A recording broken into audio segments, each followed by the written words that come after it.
Hi guys, welcome back to the channel. On today's video, I'm going to share to you a tutorial on how to remove photos on Google Meet.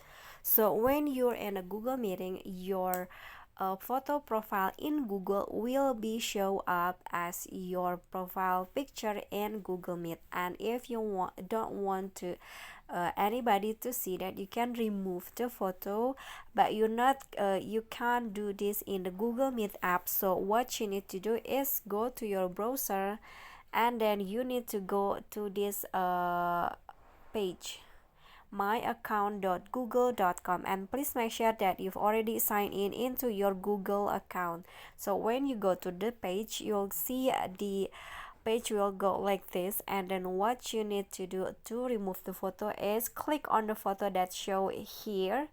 Just click here, and then it will show up like this. And if you want to remove, just click on remove and click on remove again. Okay, so when you remove that, your photo in Google Meet will also show up like this. There is no photo, there is just an initial of your name. Okay, so that's all for me. That is how you can remove photos on Google Meet. I hope this video is helpful to you. Don't forget to click like, leave a comment, and also subscribe our channel. See you in the next tutorial. Bye bye.